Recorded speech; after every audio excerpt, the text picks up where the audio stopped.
बाबू तुम्हारे जैसे, पॉकेट में ना कैश तो ऐसे करूंगी कैसे, करूंगी कैसे। लाखों आशिक है रे बाबू तुम्हारे जैसे, पॉकेट में ना कैश तो ऐसे करूंगी कैसे।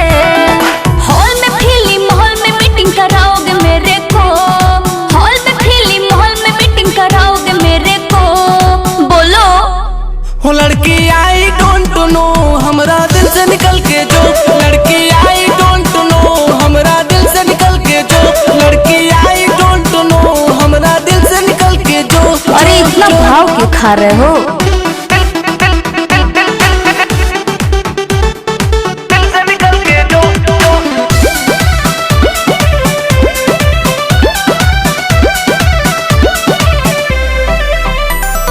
पैसा के नाम पर खिसिया जाला, काहे ये बाबूर झिया जाला।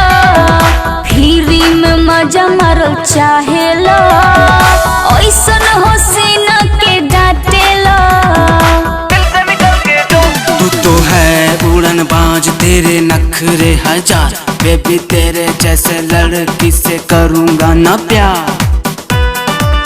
ढेरा हमसे जानी चिपका तानी दूरे हट हो, तो हर चाहत जानता नहीं जानी हमसे साथ हो।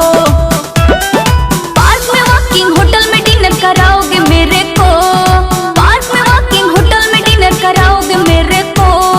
बोलो ना हो लड़की आई डोंट नो हमरा दिल से निकल के जो, लड़की आई डोंट नो हमरा दिल से निकल के जो, लड़की आई डोंट नो हमरा दिल से निकल के जो जो जो।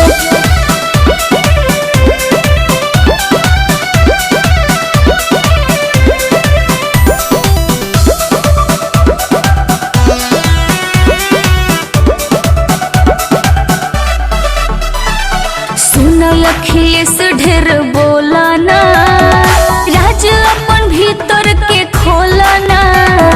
तोहरा के हम जानतानी हो, एही से दिल से मनतानी हो। मुझे करना है ना प्यार देखो दूसरा दुआर, तेरे लिए बेबी अब ना करूंगा इंतजार। हॉट पापा के कमाई ना गवई है अब दिनेश, करतारू हमके यूज चिन्ह गईनी तोहर भेष। इन्हीं सब बातों से तड़पाओगे मेरे को, इन्हीं सब बातों से तड़पाओगे मेरे को। बताओ ना जी। हो लड़की आई डोंट नो हमरा दिल से निकल के जो, लड़की आई डोंट नो हमरा दिल से निकल के जो, लड़की आई डोंट नो हमरा दिल से निकल के जो जो जो। लाखों आशिक है रे बाबू तुम्हारे जैसे, पॉकेट में ना कैश तो ऐसे करूंगी कैसे।